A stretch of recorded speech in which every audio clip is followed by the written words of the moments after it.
好杀！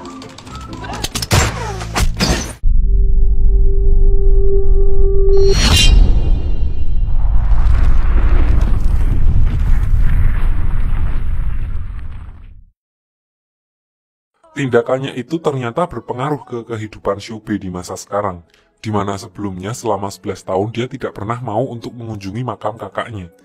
Sekarang diperlihatkan dia pergi ke sana dan bisa mengikhlaskan kepergian kakaknya. Hubungan Xiaobei dengan ayahnya juga mulai membaik, di mana diperlihatkan mereka berdua pergi ke time zone dan main tembak-tembakan bareng lagi seperti dulu waktu kakaknya masih ada. Begitu pulang ke rumah, Xiaobei juga berjanji akan menjalani hidup yang baru dan tidak akan terbebani dengan kepergian kakaknya lagi.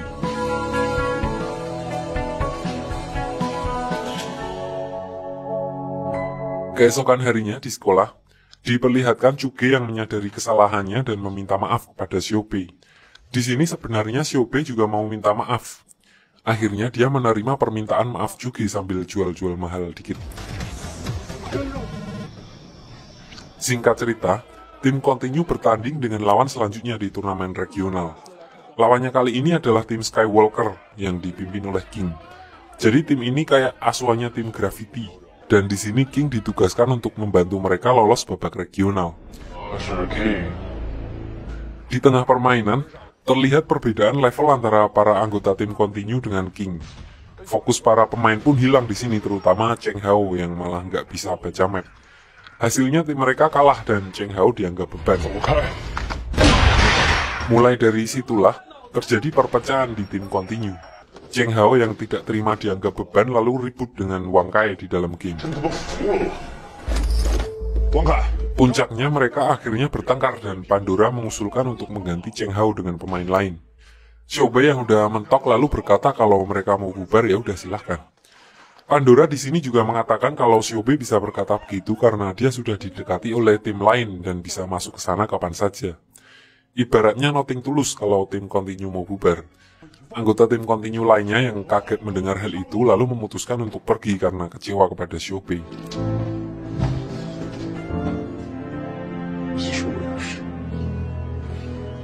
Balik lagi ke tahun 2008, di mana kita diperlihatkan Anlan yang sedang sibuk-sibuknya mencari sponsor untuk tim OneCoin. Dia tampak sangat kesulitan karena di tahun itu para investor menganggap game elektronik hanya sekedar permainan dan tidak menjanjikan ke depannya.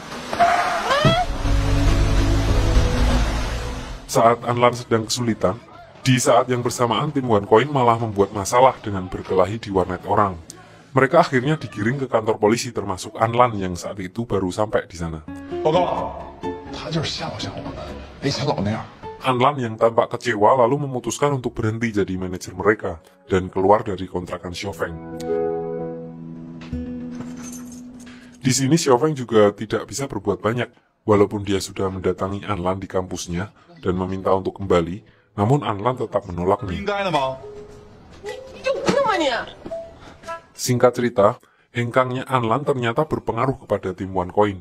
Di sini mereka jadi tidak disiplin dan sempat melupakan jadwal pertandingan mereka sendiri.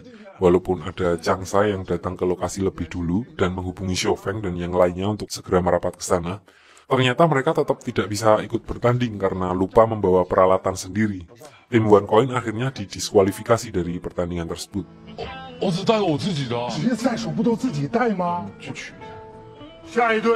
Menyadari peran Anlan yang memang sangat mereka butuhkan, membuat Xiaofeng kembali mendatanginya dan membujuknya kembali ke tim mereka. Karena melihat kegigihan Xiaofeng, akhirnya Anlan menyetujuinya dengan satu syarat, yaitu mereka sama sekali tidak boleh lagi ribut dengan siapapun. Dan di kulkas harus selalu sedia yogurt, makanan kesukaan Anlan.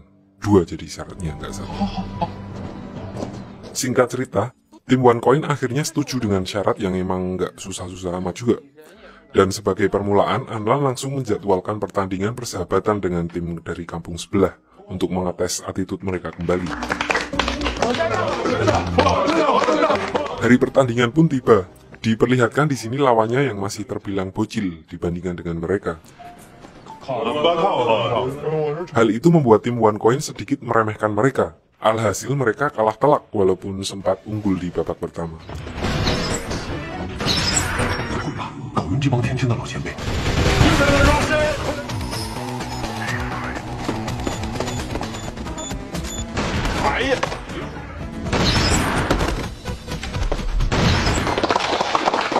Berlanjut ke kontrakan Xiao Feng, tim OneCoin lalu melakukan review-review pertandingan dan membahas kelemahan mereka. Di sini Anlan lalu mengusulkan mereka untuk melakukan sparring dengan tim unggulan dari kelurahan sekitar. Hal itu dimaksudkan agar mereka bisa mempelajari lebih banyak strategi permainan dari berbagai tim sebelum mereka mengikuti turnamen nasional. Setelah selesai dengan technical meeting ala kadarnya dengan tim OneCoin, Xiao Feng lalu menyempatkan diri untuk menjenguk Xiao Bei kecil. Di sini diperlihatkan dia mengajaknya main bola dengan bocil-bocil di sana. Dan ternyata hal ini berpengaruh ke kehidupan Xiao Bei besar. Terlihat perubahan sikap Xiao Bei di tahun 2019 di mana sebelum bertemu Xiao Feng di dunia alternatif yang dibikin sendiri, selama 11 tahun Xiao Bei tumbuh menjadi seseorang yang tertutup. Sekarang setelah Xiao Bei kecil bertemu dengan Xiao Feng, sifatnya perlahan-lahan berubah. Dia menjadi lebih terbuka dengan ayahnya. Di sini dia juga menyadari salah satu penyebab tim kontinu retak adalah karena gaya memimpinnya yang agak otoriter. Atau bahasa gampangnya apa-apa harus sesuai dengan perintahnya, kurang terbuka dengan saran dan kritik. Setelah ngobrol singkat dan mendapat wejangan dari ayahnya, Xiao Bei lalu pergi menemui anggota tim kontinu yang udah pamitan. Diperlihatkan Cheng Hao, Neiza, dan Wang Kai sedang mengantar Pandora yang hari ini cosplay jadi Chibi Maruko-chan. Dia berniat untuk pulang kampung karena menganggap satu-satunya tim yang menjadi harapannya sudah di ujung tanduk. Namun, Xiao Bei datang di saat yang pas. Dia menjelaskan kalau kemarin dia sempat mempertimbangkan tawaran tim taring serigala adalah untuk menjadi impostor, agar dia bisa melihat proses latihan dan strategi yang dipakai tim itu. Jadi sas nih si Xiao Bei.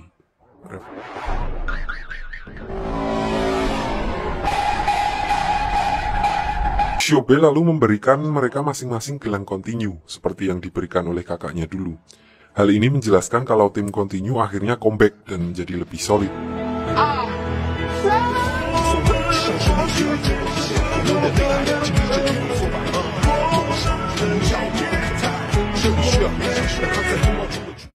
Sementara itu, kita balik lagi ke tim OneCoin di tahun 2008.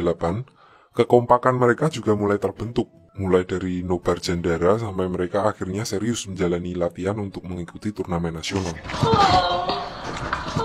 Singkat cerita, Anlan akhirnya mendapatkan sponsor pertamanya yang bersedia mendanai kebutuhan tim OneCoin untuk latihan, sparring, jajan cilok jamet, dan bayar indihome. Setelah foto-foto untuk dokumentasi dan latihan di warnet bagus pakai duit sponsor, Xiao Feng akhirnya pulang ke kontrakannya. Di sini dia melihat listriknya yang ngebling, sinyal kalau dunia alternatif akan segera dibuka. Nggak pakai lama, dia langsung login ke game untuk menemui Xiao Bei. Di sini Xiao Bei yang udah standby duluan di lobby, mendapat notif undangan masuk ke room dari Xiao Feng. Dia pun menerimanya dan mereka berdua kembali bertemu di dalam game. Di sini diperlihatkan Xiao Bei yang langsung berterima kasih pada Xiao Feng atas usahanya waktu itu. Dia menarik kata-katanya tentang dulu dia tidak mau bertemu dengannya. Sebelum waktu mereka habis, Xiao Bei juga sempat meminta masukan tentang cara memimpin yang baik dan cara mengelola kekurangan dan kelebihan masing-masing anggota timnya.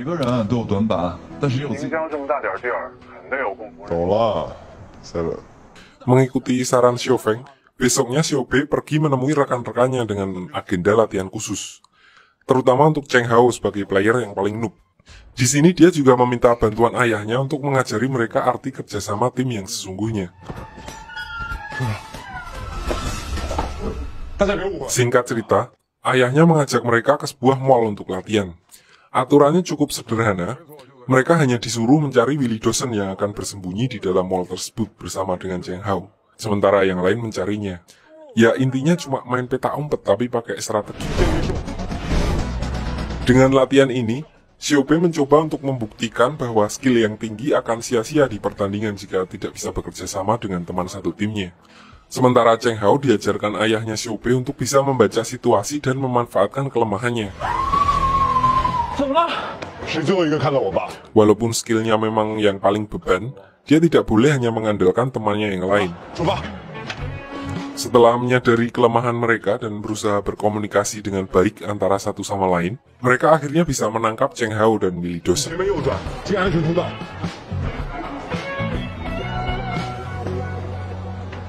Singkat cerita, Pertandingan selanjutnya sekaligus sebagai ajang pembuktian kerjasama tim Continue pun dimulai. Lawannya kali ini adalah tim Taring Serigala. Secara statistik, tim Taring Serigala unggul jauh dari tim Continue, sehingga membuat orang-orang lebih memilih untuk menjagokan mereka.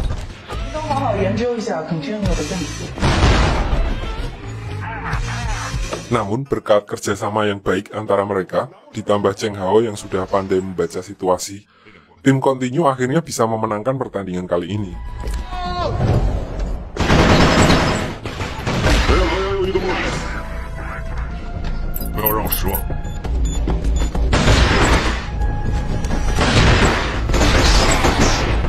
Di sini kita juga sekilas diperlihatkan ayahnya Xiao Bei yang ikut nonton pertandingan itu via live streaming sebagai bentuk dukungannya terhadap mereka.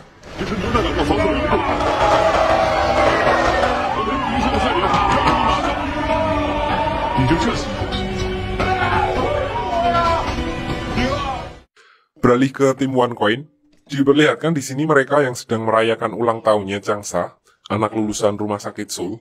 Setelah makan-makan, mereka lalu pergi untuk refreshing ke tempat disco. Karena lagi ada promo yang pacaran boleh gratis es marimas, Anlan di sini jadi bolak-balik menyamar agar mereka semua juga bisa masuk gratisan. Di dalam, Dawei terlihat lagi deket-deketin Anlan. Kayaknya dia mulai ada rasa nih sama Anlan. Namun lagi asik-asik ngode, tiba-tiba Xiaofeng duduk di tengah-tengah mereka.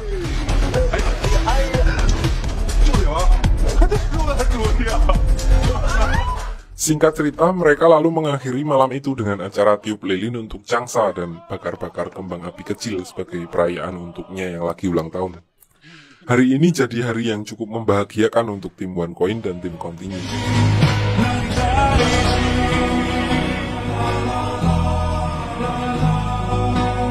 Next, setelah melalui hari yang cukup baik, Xiao Bei dan Xiaofeng lalu bertemu lagi di game. Di sini Xiaofeng menanyakan kabar teman satu tim Xiao Bei yang kemarin sempat jadi beban. Xiao Bei lalu berkata kalau sekarang mereka udah kompak berkat petunjuk dari Xiaofeng. Lalu Xiaofeng juga memberi semangat kepada Xiao Bei untuk kesembuhan kakinya dan berkata kalau dia tidak boleh pesimis untuk bisa kembali berjalan.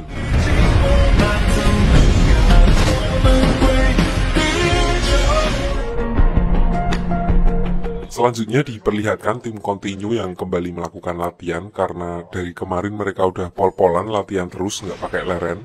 Akhirnya fisik mereka mulai pada ngedrop nih, batuk pilek, curiga kena COVID kayak saya kemarin.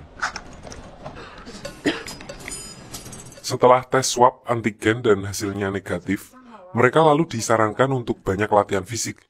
Karena hal itu, Xiao Bei mengajak mereka untuk menemui Cuge yang selama ini membimbing terapi syaraf kakinya. Di sini Xiao Bei memintanya untuk membantu teman-temannya olahraga ringan setiap akhir pekan. Mulai saat itu, Cuge diangkat menjadi pelatih mereka. Kembali lagi ke Xiaofeng. Di sini dia lagi asik nge-review pertandingan semifinal tim OneCoin pas dia nggak datang kemarin. Setelah diteliti, dia melihat ada yang aneh dengan gameplaynya Dawei. Lalu saat di replay, dia langsung tahu kalau waktu itu Dawei berbuat curang dengan memakai cheat. Di sini lalu Anlan muncul dan mengingatkannya kalau mereka ada janji dengan wartawan untuk interview.